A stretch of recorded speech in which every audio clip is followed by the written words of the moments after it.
We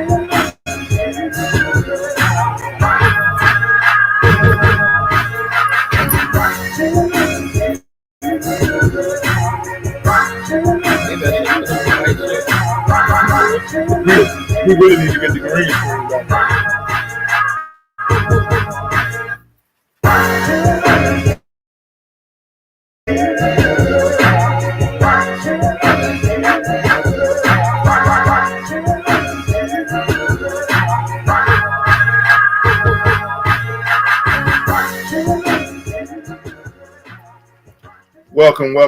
Welcome to another edition of the Tale of Truth podcast. I'm your host, D. Taylor. Yep, that's her. How are y'all doing on tonight? Hey, guess what? We made it back. We made it back again. We made it back. Are we live this time? We live. We pushed all the buttons. The buttons have been pushed. Your button is live. Good. It's tracking. I'm so glad. Yeah. I have to start all over again. Oh man, yep. So we are here. Oh, there we go. We got some stuff up there. We need to hire Real back. I don't know what's happening with him. It's just kind of hard to push everything and follow everything and do everything all by your lonesome. It is. That's what I'm saying. Yeah. I should have put on some. We should. Look. I don't know about y'all states or where y'all do, or y'all county, but in this county, it's $210 whole dollars to do the behind the wheel stuff for driver's aid. Oh, Lord. That shocks me. I don't remember how much it was. Well, I went to the you went to driving school, because how my birthday falls. I couldn't go to the school because they would have made me wait a whole year. So, but I don't recall it being $210. Inflation, baby, inflation. I was shocked because when I was in school, Richmond Public Schools, the best in the world. But ours was absolutely free. It was absolutely free. No, you had to pay something though. It was absolutely.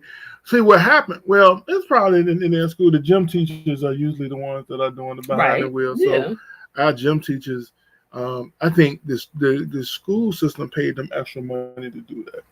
It was like coaching. So okay. I mean, it is what it is. Yeah. I don't even remember Destiny. Oh yeah, I do. Right, I wrote that check. Okay. Yeah, I wrote that check. I remember when we used to play at the park. Yeah. So we are back again, and as you see, the name of the show, it is called Size Matters. I didn't tell him to do that, y'all. I know you didn't. But we got some responses on the name of the show. See. So I mean, that's what you need to work for. The headline people, TMZ, and all them people. That's who you need to work for, because this might be loud because I ain't finished my own. Okay, there we go. So I can share. Follow us on all social media sites, Facebook, Instagram. Our Instagram is Tale of Truth Media Group. On all our sites, we also do T-shirts. Moonshine Mad is scrolling across the bottom of the screen, and on our tracker, she is selling thrift items now. It's not just for the likes; it's now for the cash. It's not for the cash. It's because I like to do it, and Instagram is playing with me right about now. And I think I've discussed on here the perils of the algorithm. So apparently I've done something to upset it. I've been averaging over 1,000 views for my reels. Today they showed 150 views all day long. And the same for my photographs. So I don't know what I did to make the Instagram people upset. I'm not spam. I change stuff around. I don't know. And then, so the new thing, in case if y'all have business pages or whatever, they have, if you go under your account status, they tell you whether you've been shadow. First, they tried to deny that they were shadow banned. So they went in all their meetings or whatever. They was like, listen, we don't know what y'all talking about. There's no such thing as shadow banning. We don't do that. Blah, blah, blah. Then they finally came forward and said, hey, of course, if you say anything against somebody, something political or anything like that, of course, we stop, you know, your stuff from being viewed, and we might take you off all the way. But they didn't call it shadow ban. So it's like, okay, what can per se us regular people, if we're not talking about politics or anything like that, what are we doing for you to censor us? What are you doing? And so when you look at this account status, and then you can have people half naked, and no one is being censored on the half naked on the booties. I'm fully clothed, but I'm being censored for some reason. They either think I'm spam, or they somehow can predict what your niche is, what your subjects are supposed to be, and anytime I go outside of that. But I think I've been staying on track. I believe so. But it's whatever. Y'all, if y'all follow, please follow. Like, save is a thing. They want you to save our stuff. Save it for later. Save it now? Save, that's the order. Likes are last. It is share. Well, how many times they going to change this thing? It is share. They giving me a headache. Save. Like. And just in case y'all see us fading in and out, we have not put our official green screen back up, so it's having a hard time trying to figure out what's going on. So bear with us. We got other businesses we running. All right, but let's get into it. Let's get into it. Married at First Sight. Married at First Sight. We have seen the meanest and non-self-aware person ever on this show. She's very, like, she's almost a narcissist. Like, she's very much so not aware of anything. And she's going to go back and look at this and be like, oh, wow. I don't think so. You don't think so? I do not. Somebody has to tell her. Somebody close to her. Because even when her mother or somebody like, what you and she had a breakdown in the restaurant. Like, everybody else see it and knows her parents or whatever. They not even watching the TV portion yet. They just from the outside looking in. Like, you're not even giving this a chance, and she's not. I just feel bad for him. I really feel bad. And he's a this is where we have always said nice guys finish last, and he has the worst person that ever has probably been on this show. The experts weren't experts. The experts are making a great television show. That's what I would say. They have making a great television show. But I will say, if it was not for her and the mess that will be coming up this week, what's his face?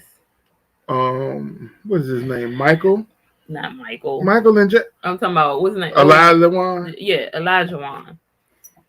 They are not as entertaining. I'm weeks before I was fully vested.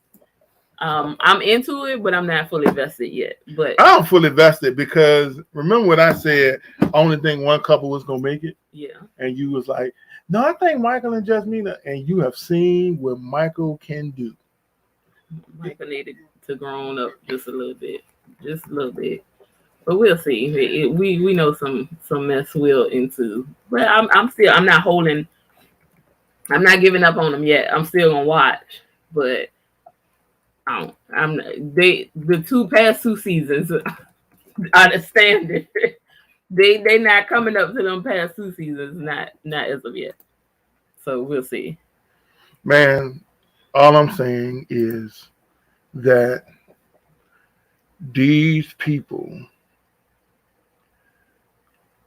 is a reason why they're single. It is we find that out to be the case every season. They are single.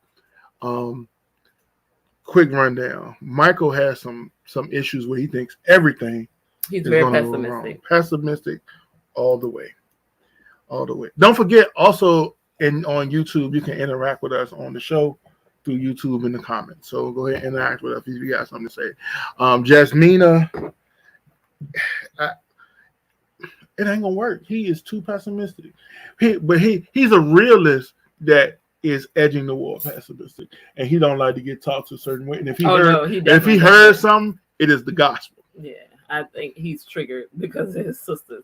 I really think it all boils down to like when he gets told what to do. Yes, it reminds him of being at home. Being at home because he's the baby boy, right? He's the baby. Woo, yeah. Yeah.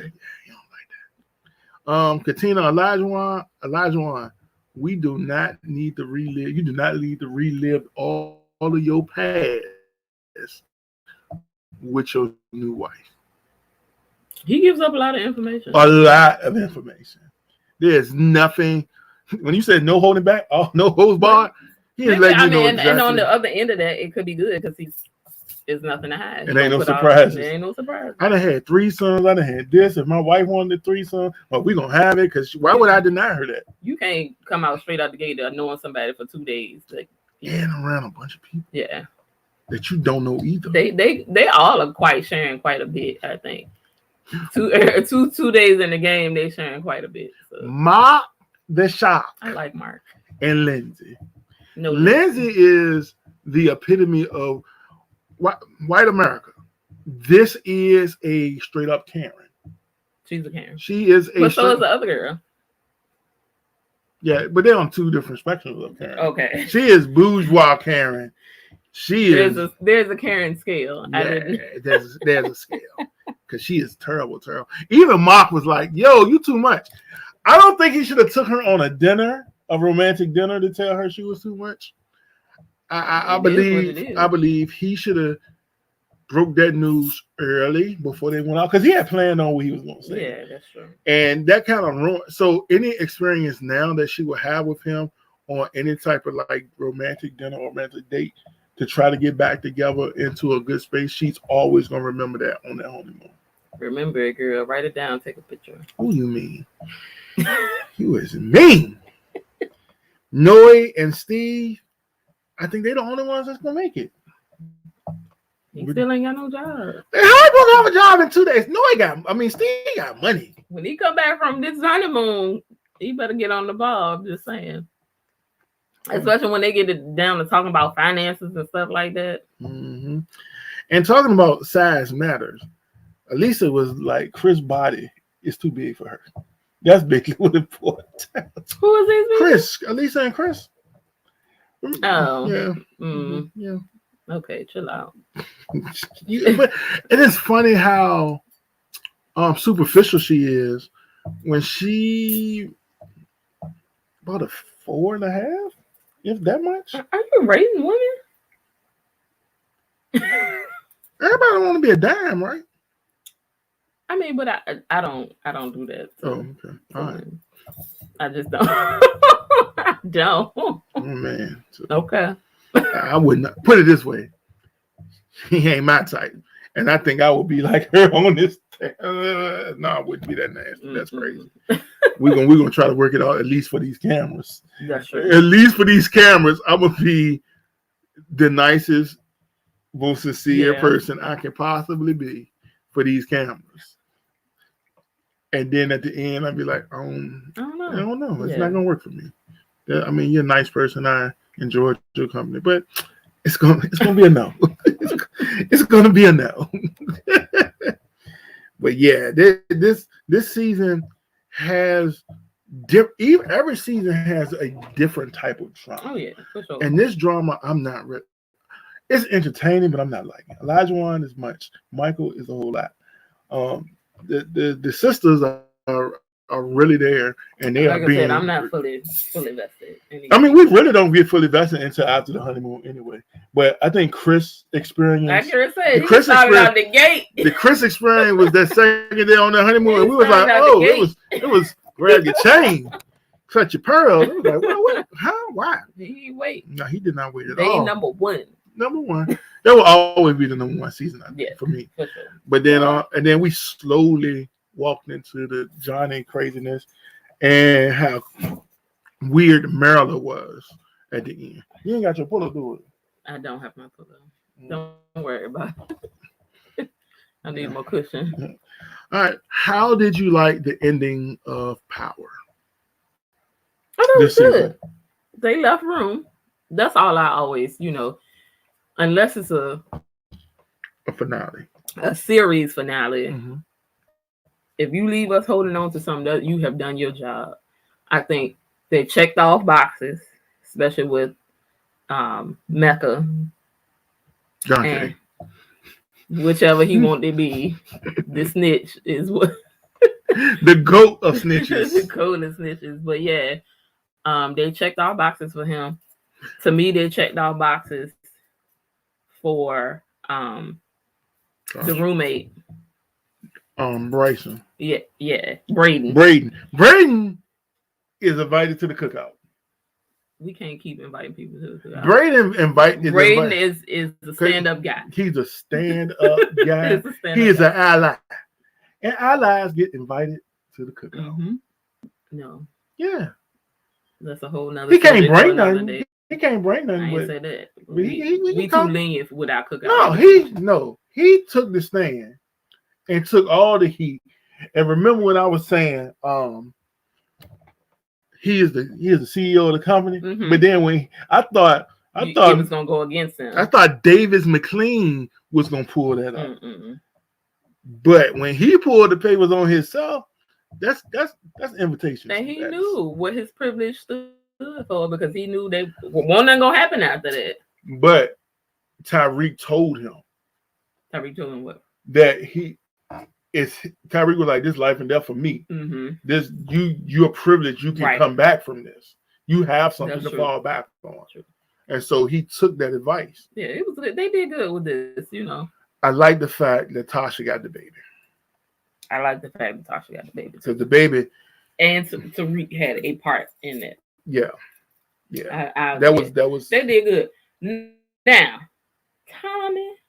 Hold on, we ain't got there yet. I got to finish this. Okay. Blanca, she's the most irritating person on Power. I don't understand why they brought her back. Yeah, she's the most irritating person because she has the connection. But she's irritating. But I also like how Cooper Sachs put the information out there for the lawyer girl. Cooper Sachs, not for the lawyer girl, but with Tyreek. Oh, well, yeah. And let them know what happened in Lobos and all that stuff. That kind of tied up some things and let them Tyreek. And we have we forgiven him for how bad he was as a child? No. Oh, you haven't. Tyreek has been and always still is irritating. He was a terrible child. He's a terrible adult. I think he's a better adult because he tried to get Lauren away. He did, but it did not. He had to know that once she was involved, she was involved. She was in danger. But I don't like the fact that Effie has been talking to Kane, mm-hmm. and that would put it in motion. That would put it in motion. And that Tyreek still got a heart. He still has a heart. He wanted his sister right.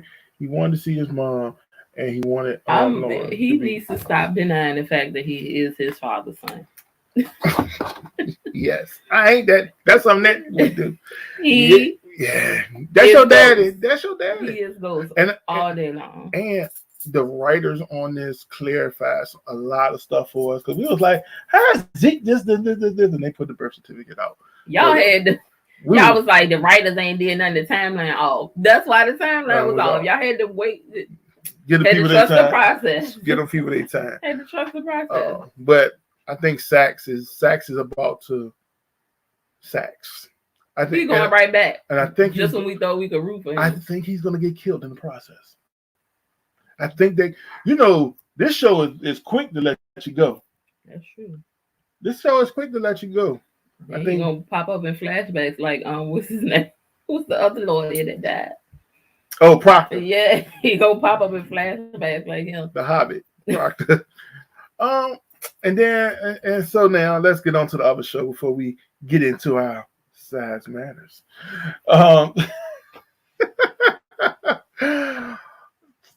Force with Tommy. I don't know what to say yet. It's a stretch right now. I don't see. I'm not a drug dealer. Have never been one. But to go into somebody's town and then you go straight to the top of the food chain battling them, in real life, I think he would have got killed. A long time ago. I think he would have got killed in the first 5 minutes of that episode.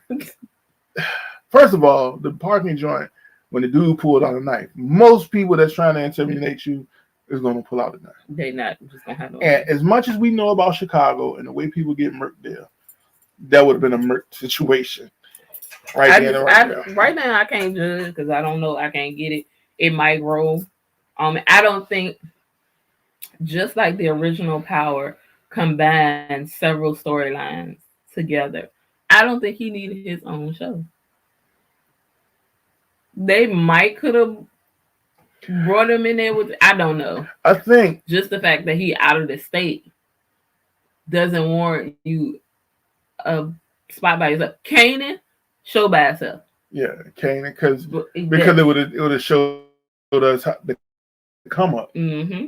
It would have showed up. But aren't they doing a ghost show? A come up? That's what they said.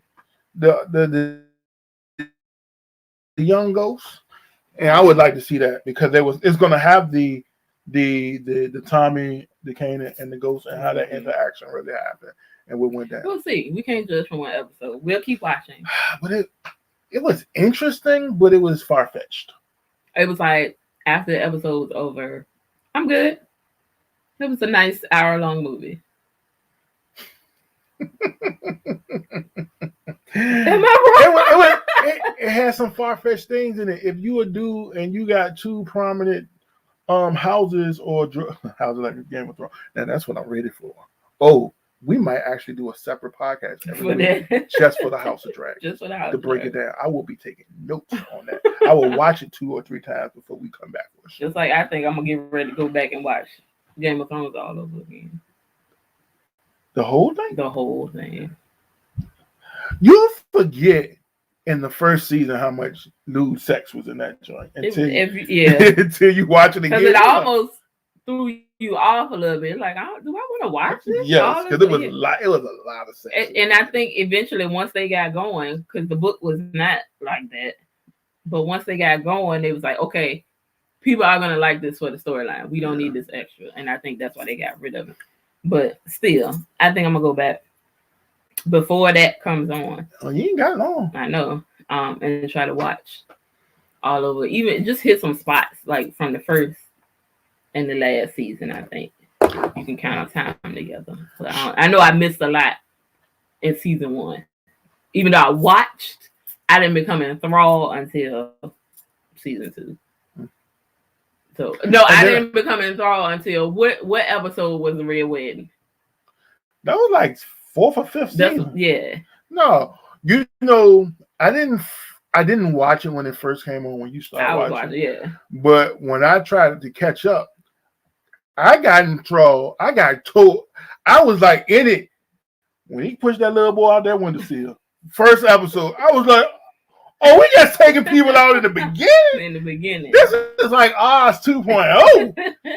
First episode. If y'all haven't watched, go back and watch Game of Thrones. We couldn't steer you wrong. It's one of the greatest shows. The last season was awful, but it's one of the. I don't think so. You can tell they tried to rush the end, but I don't think it was bad. They left props and stuff all over the place. You can tell they tried to rush it through, but it wasn't bad. If somebody hadn't told you them props was there, you really listen to the storyline. But I didn't pay no attention to no props that somebody told me. At the end, I was upset on who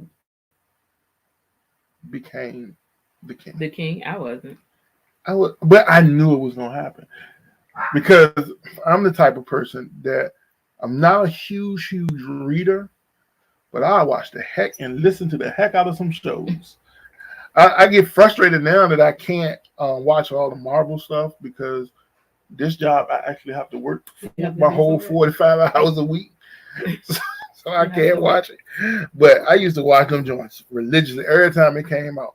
And shout out to my man E-Man Video. He is the dude recast T'Challa. What we got next? Sports. Da. This is where I leave, y'all. I'll be back. No, you're not, because you. This is a national. Only time I'm bringing up sports if it's something huge that's in national news, like the Super Bowl. Super Bowl this week, Bengals versus the LA Rams. The Rams. Snacks, halftime commercial. I think the halftime show is going to be the best part of this game. I think it's going to be a blowout. I think the Rams will defensively will whoop their butt. But we're not talking about the game. We are here to talk about Brian Flores' suit against the NFL. Brian Flores was the coach of the Miami Dolphins, my favorite team in the whole entire world, and he was unceremoniously let go with a winning record this year. In the last 2 years, the first time the Dolphins had a winning record back-to-back season in 20 years. But allegedly, him and his front office did not get along. His front office was the suit came about because Bill Belichick, the coach for the New England Patriots, sent a text to the wrong Brian. It was supposed to go to Brian Daboll, but instead it went to Brian Flores, and it was congratulating the Brian on getting the job. And this before Brian Flores had an opportunity to in-person interview for the job. And Bill Belichick, a 70-year-old man, texted the wrong Brian. Okay. So Brian Flores was like, Bill, hey coach, do you mean to text Flores or Daboll? And he was like, oh damn. Okay. I texted the wrong guy. Okay. Thanks.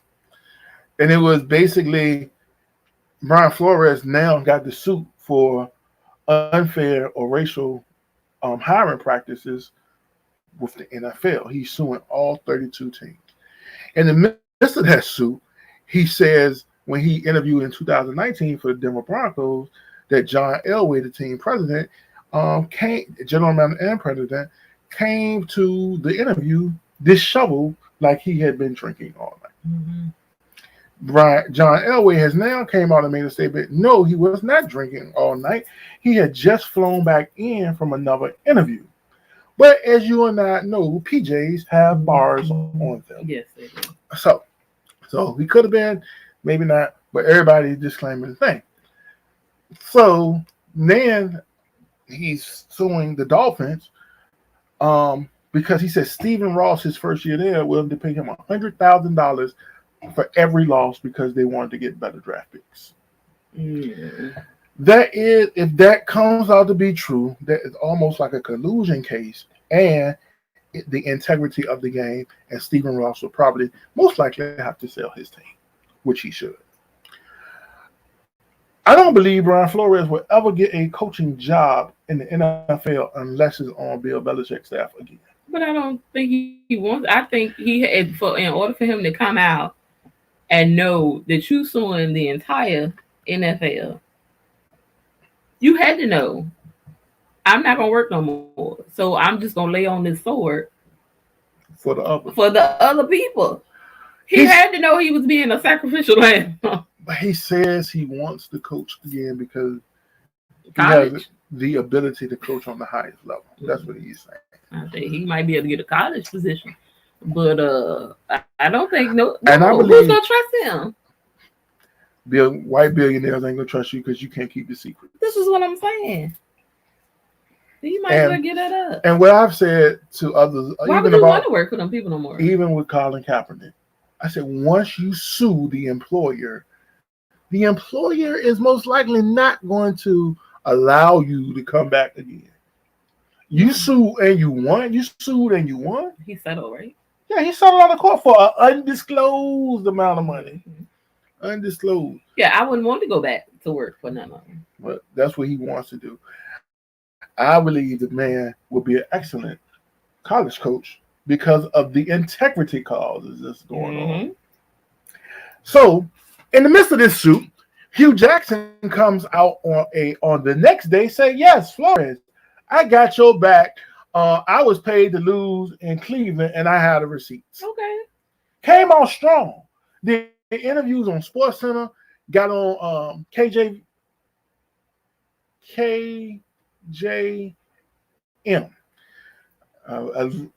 Keyshawn, Oh, okay. J. Will, No, okay. and Max. When they first came out, it was KJZ. Okay. With Zubin, Mahente. And he got on there strong. And Keyshawn asked the blackest question of it all. And you know what that is? Did you keep the money? From this 150 or whatever. It was $750,000 he got as a bonus. Okay. That was in the contract, talking about some other stuff that didn't have nothing to do with like winning or play on the field. Mm-hmm. And he said the blackest thing ever. I showed you. Number one. This was the other coach. This was Hugh Jackson. Yeah. Brian Flores said he never accepted any type of money from her. Number one, Hugh, you can never admit to keeping the money. Yeah. You are now, he's the head coach at Grambling University, and that's a morality clause issue. Since then, he has walked his statement back and said he was not paid to lose games. Well, all skin folk ain't. That man ain't trying to lose that job. That's what that is. That's what that is. So it is. One of the things I found very, very interesting is that Tam will watch 30 for 30s with me because it's a great story behind it. Yes. But I get involved in the actual game and I understand everything that's going on in it. But this 30 for 30 is going to be very, very interesting.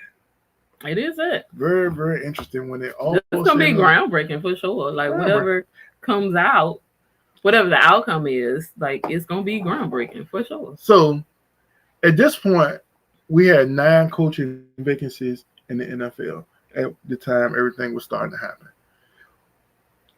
At one point, no black coaches, African American coaches, had gotten a job. Mm-hmm.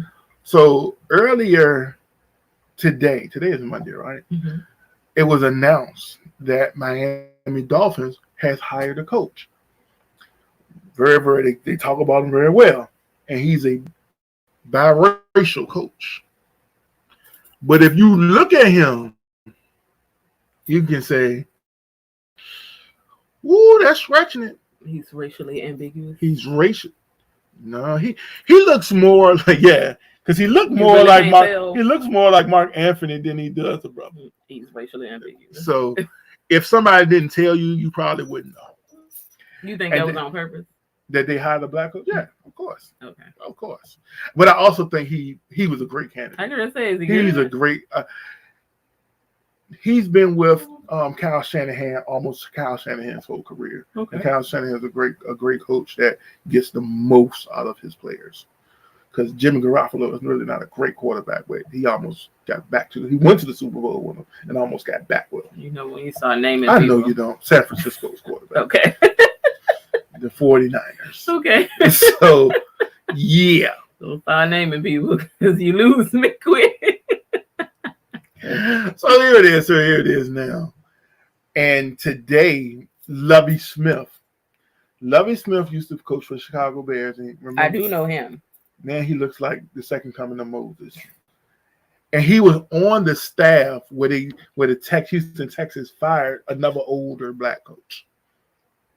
So they ended up replacing him with an older black coach that was on the staff that had almost the second worst defense in the entire NFL. So, okay. Yeah, it's interesting. The NFL is interesting. Accurate, so that's drama like watching Married with First Sight, Married at First Sight. It's the same drama. All right, now let's get into the size matters. That's not what we talking. Stop doing it. And you holding up your hand. I don't want him to be deceptive. That is not what we're talking about at all. What are we talking about? We are talking about discrimination and prejudice against full-figured or plus-size people. What is going to say people because the subject has only come up in a women's forum, but I haven't seen men, men come up, but I'm sure it happens to men as well. So there are a couple of things here. So you have BBWs. What is a BBW? Well, BBW stands for Big Beautiful Women or Big Black Women or whatever you want your BBs to be.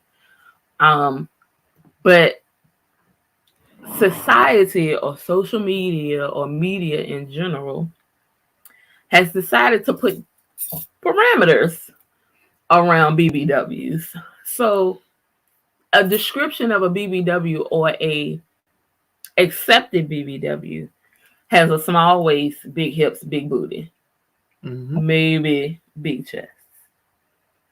But if you got a woman that's 300 plus pounds or 250 or better, who could also be considered a BBW, but they are not on the acceptable spectrum of that.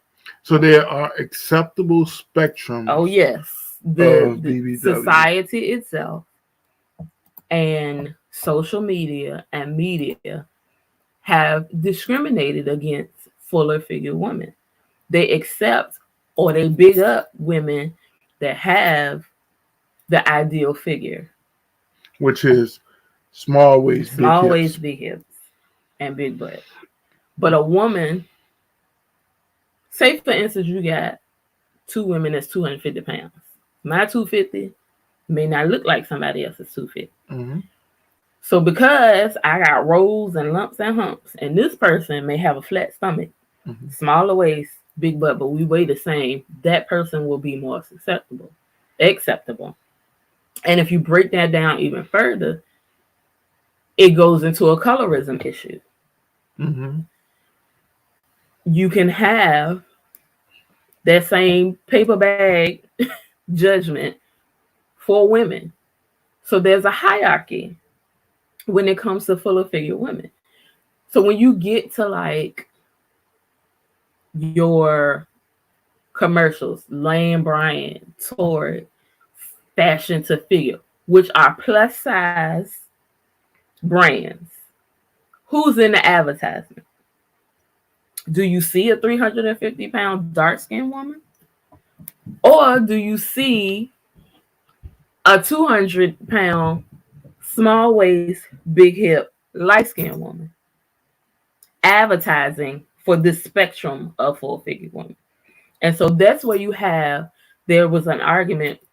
If you ever follow her, I don't agree with everything she says, but there's this girl on Instagram and she's a big social media figure. Her name is Ashley Chubby Bunny, and she was going back and forth with a lot of women because a dark-skinned woman who is 300 pounds suffers more discrimination. This is a way to separate us than a light-skinned 200-pound woman with the perfect shape. They are not going to get the career opportunities. They are not going to get the social media exposure. They're not going to get the coins. So you have all these women that's supposed to represent us, but don't have the same hang-ups as we have. So then you get representation like Ashley Graham, who is a full-figure model. She is white. She has a perfect fuller figure. She is 6 foot. You see what I'm saying? Or you get, I bring up your girl all the time, Leslie. Smaller frame, small waist, big hips, fair skin, racially ambiguous. She speaks French, so she's exotic. To Briere Majors, light skin. All her measurements are in the correct place. So that's the representation you have for fuller figure women. But you're not gonna have no dark skin women, a real life woman who has lumps and bumps all over the place. Sure, there's a margin of full figure women that look like that. But are they really representing the larger spectrum? Yeah. But haven't the fashion or brand industry always discriminated against a certain type of woman. Absolutely.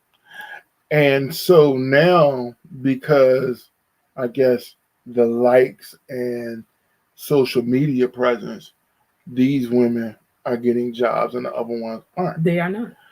So how is it that we as a people can change the standard?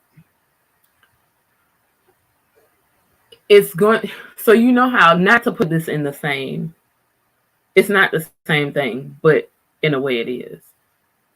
You know how you say when you own TikTok or you on Instagram and you say it's important for allies to speak up. Mm-hmm. It's when it comes to matters, when it comes to Black matters, when it comes to us making a difference, it's white people need to talk to white people. So in the same instance, if you are out there and you are the chosen representation, once your foot is in the door, why not speak up? Could it be because we all know in most industries it takes a long time Mm-hmm. for that you've been struggling to get to the financial place that you want to be? Do you jeopardize? I'm not saying jeopardize it. I'm just saying if you know other women in your same predicament, Mm-hmm. or trying to get in a place where you are, why not ask your brand? Once you establish that relationship with your brand, like, okay, so if we are representing 4-figure women, Mm-hmm. where's this type of woman that is actually buying our clothes? And you know, that we talked about my issue with trying to find us matching underwear and stuff and all that.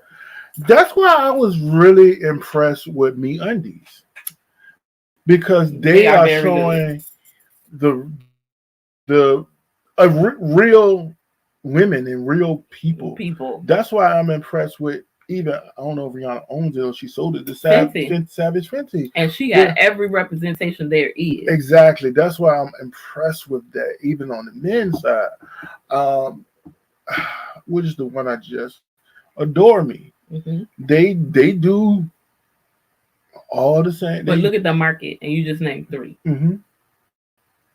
You see what I'm saying? So you got people in those markets that have now, in those 3 markets, that stretch across the board. Because Leslie models for Adore Me. Mm-hmm. She also models for Fashion Nova. Not that I'm buying fast fashion, but she models for Fashion to Figure. Those brands are okay. But why not say, hey, if I'm going to do this ad, where are the other 2 women on the other 2 spectrums of me? Where's the woman that's one size larger than me? Where's the woman that's a darker shade than I am? Mm-hmm. To represent the fuller spectrum of who is actually paying for the clothes. Now, I stopped buying from Torrid because they were number 1. You are a plus size store brand. They go up to like a 26, 28. But there's nobody in a 26 or 28 in their advertisement. And what it is basically, to me, still the American standard of beauty, which does not cover the entire spectrum of. And that's a problem. But what we don't need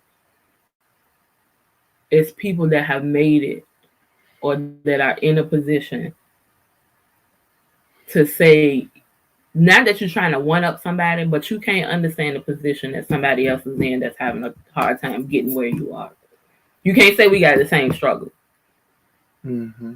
And I'm just making because. Just because. And see that therein lies the problem. And this chick was going back and forth with all these people who were saying, I'm plus size too. You can't tell me, I don't have the same struggles. You don't. You don't. Because, in that particular case, the woman she was talking to, it's like, you are fair skinned and you are 215 and I'm a dark skinned woman and I'm 325. We got different discriminations. Mm-hmm. Yeah. We see that across the board, and I believe our brands. And when I say our brands, I'm talking about um, brands that are owned for the most part and controlled by black folk need to be able to accentuate the beauty that is all size, all shapes, all shades, because we are not one shade. We are not one size. We are not.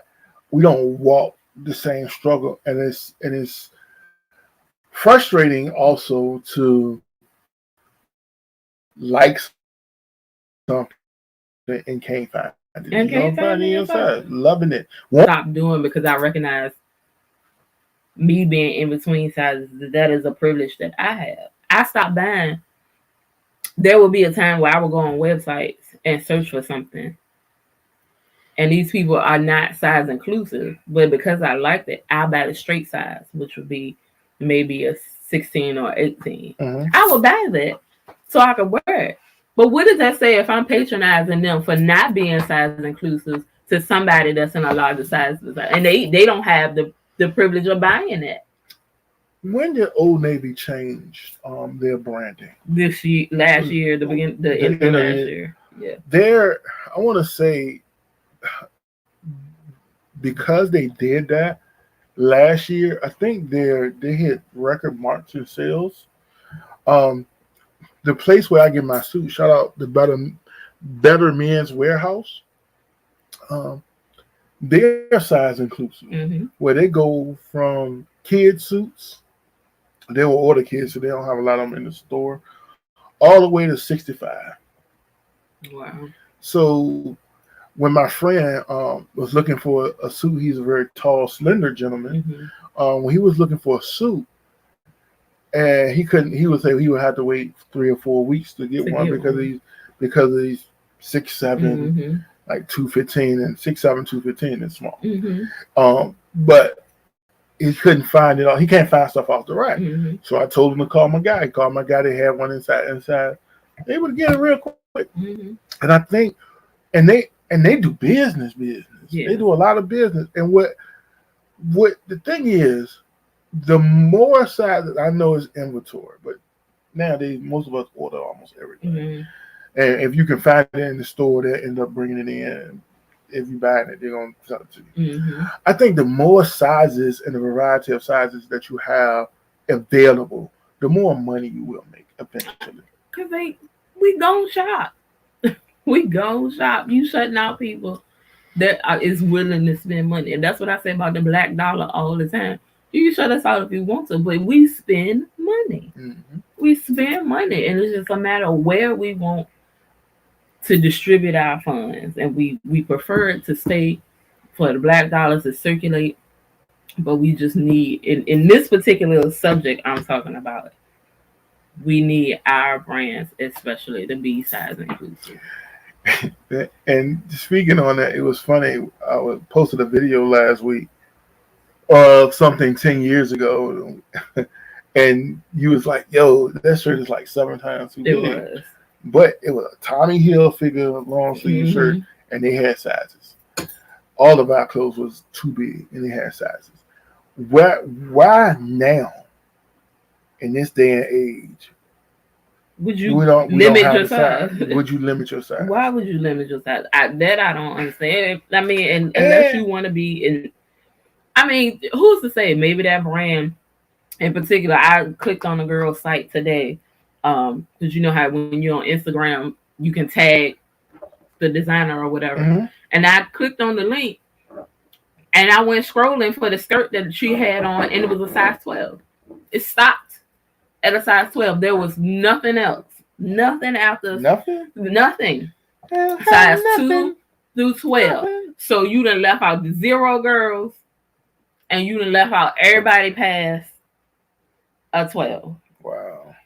And I'm like, why would you do that this day and age when the average size is a 12, 14? So the average size is a 12, 14 women's. What used to be the average size? It used to be 8, 10. And so it's 12, 14. 12, 14. And they are now discriminating basically They don't anything after large, which is a 12, 14 now. Because you notice, like when we sell stuff, that's the black guy. When we sell stuff, when I sell vintage clothes, I have to put in the disclosure, this is a vintage size, blah, blah, blah, blah, because the clothes were smaller to fit what the average American size was.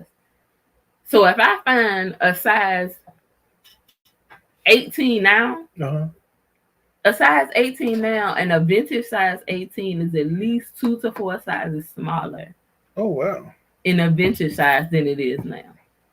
We grew as Americans because of how we eat and whatnot. And so the size has been extended. So still begs me to question, why would you stop at a size 12? Now, even though it might be something with some cotton in it or whatever, a t-shirt, I may be able to fit that 12. But why would I patronize that brand that cut off everybody after us? What does that say for me?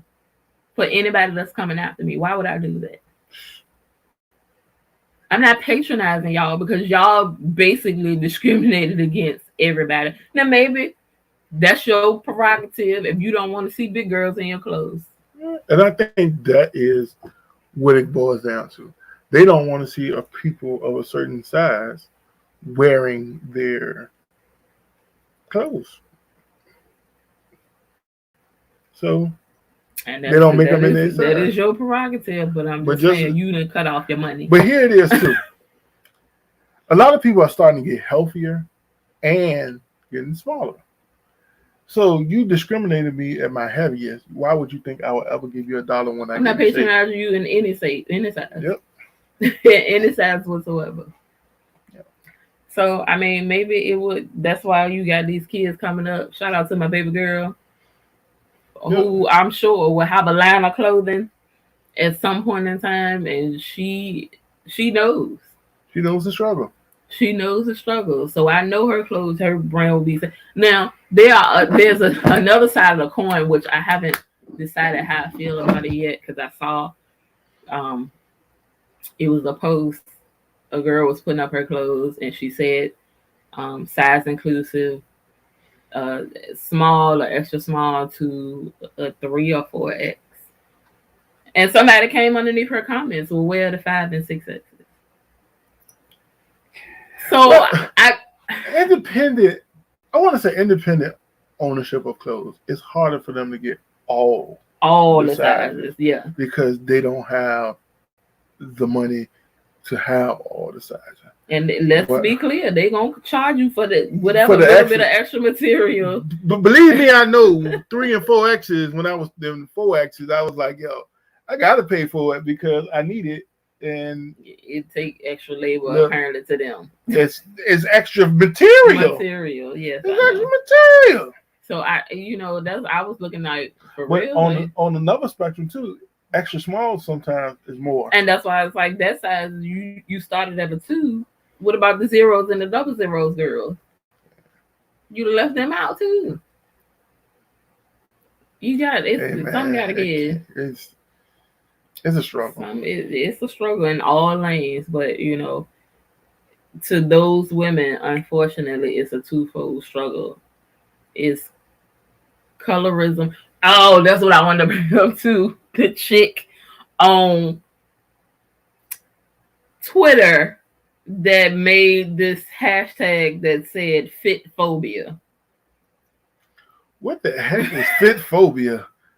What is that's fit phobia? And I was like, what? So fit phobia, of course, was her opposing her opposition to fat phobia. So fit people are now. She said people get discriminated against by fat people. Wait a minute. I got one question before this go on. I got one question. Yes. Is this a white person? No, it was not. And all in the comment section was all sisters agreeing. It was like at least it was more of the opposing view, but it was more. So what she's saying is she's being discriminated against for being fit, being in shape by fat people. Why do you think that is? Do y'all realize fat people get tired of being called fat? Well, she said it was instances where this was her example. She work out at Planet Fitness. This sounds like a Planet Fitness issue. There were instances where you made me lose my thought. There were instances where there were people that were overweight, lost weight, and then, like, take for instance, they were a social media figure. So then all the fuller figure women that were a part of their followers or fans upset with this person for losing weight because that's not the image that, you see what I'm saying? Well, I can understand where she's coming from then. But it's not fat folk. I mean, it's not fit folk. I can understand where her mindset is. I can understand what is again, we are Americans. We got to be outraged by something. But it's not fit phobia. It's not fit phobia. Because fat phobia, which is a real life thing, there's a thing for fat people being discriminated against. There's a job statistic. Yes. Where people don't get jobs because of their size. And you know why?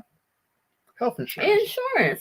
I know that, but fit phobia is not illegal. That's almost like what they say, the men versus women issue and stuff like that. It's not a thing. Toxic masculinity versus toxic femininity. I can understand what she was saying because I have seen that as well. Girl, why you lose all that weight?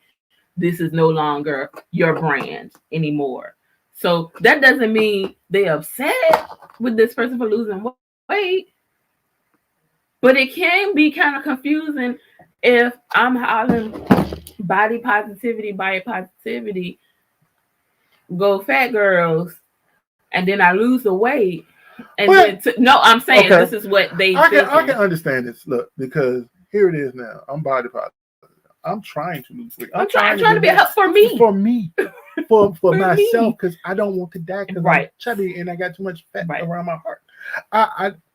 What I think a lot of people get upset is when you better yourself, but you are not discriminating against them. You do what you gonna do against them, and I'm gonna support you whatever you want to do, even if you big, because I like big girls.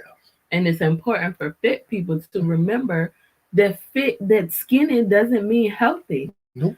And fat doesn't mean not fit. Wow. What's my hashtag? Chubby fit, baby. It's just important. So yeah, it's a lot. It's a lot, and I wish people just get it together. Before we end this podcast, I saw something very interesting scrolling through the interwebs. Mm-hmm. Spirit Airlines. They bought Frontier. No, they are merging. Mm-hmm. They're waiting for federal approval. How's the two trashiest airlines ever? They making more money than anybody though. That's how they can merge. Who ain't jumping on them $50 flight? Not me. I would never take her on a Spirit Airlines. I can't go on Spirit. I might travel up and down the East Coast on Spirit. My brother, the quintessential, I'm going to get there the cheapest way possible. Yeah. He is single and with no kids. I need to be relaxed on the plane. You don't mind being uncomfortable for a couple hours. And we went to Vegas from Baltimore on Spirit. And I tell you, it took me a day and a half for my back because the first class is the only class that reclines. The rest of us sitting straight up in the air for 4.5 hours. And if you wanted to lean back, you got to scoot so it's putting pressure on your lower back. Yeah, I would never. I would have to buy 2 seats, one for me and one for my shoulders to be able to get back on the Spirit Airline. Yeah, I'll take a 30 or 40 minute joint. Yeah, Miami maybe. And that's 2 hours. That's about it. That's the limit. I'm sorry, I gotta pay that. And by the time Spirit finishes charge you with all the nickel and dime, you might as well get it on another flight. Delta, American, United, somebody. They merged, but more power to them people. And they still ain't got enough pilots. People be locked. But and you ain't never heard them people getting no accidents, no nothing. They still flying safe. So I mean, leave them alone. They landing. I don't know how they landing or what condition that they landing in. That they landing, but they getting there. They getting to their destination. And listen, our last flight home from Vegas, I don't ever want to fly again in life. I want to go somewhere. But that flight took me out. And it's going to be... If I say we're going to Vegas tomorrow, she be on the plane. I'm jumping on. So all that whining and complaining. Somebody got to give me a Saturday. Lay me out. Just take the wheelchair and roll me on there. I'll wake up when we get there. But that flight took me out. That flight was awful. That flight was awful. The comeback flight was awful. Somebody need to do something about the wind in the West Coast. I mean, the Midwest. Somebody need to do something about that. Whew, okay. All right. We done. Yep. See y'all next week. Next week. If you tuning in, log on to Instagram tomorrow. My live sales at 8 p.m. I try to go later, but I'm gonna be tired. That's when all the people log on at 9 o'clock. But it's time to go to bed. And y'all please buy something because I'm tired of her looking at other people. I have to look at other people lives. And then they be buying stuff and they be like, oh, what is this? Buy something, please. You tell other people my business? Yeah. That's how you get money. No, that's not sympathy buy. Sympathy buy. I don't care. Most preachers pull at your heartstrings to get your money anyway. Good night, y'all. We see y'all next week. I think about it. Peace. What we talking about next week? We just gonna be here. We need to start up interviews. We'll be here next week. Whatever may be. Oh, we gotta talk about the Super Bowl and the commercials. There you go. See, commercial Super Bowl. Okay, and snack. What's your favorite snack? What's your favorite snack for the Super Bowl? Not now. Put it on the Facebook page. Okay. Favorite snacks. All right, peace, y'all. Peace. Ooh,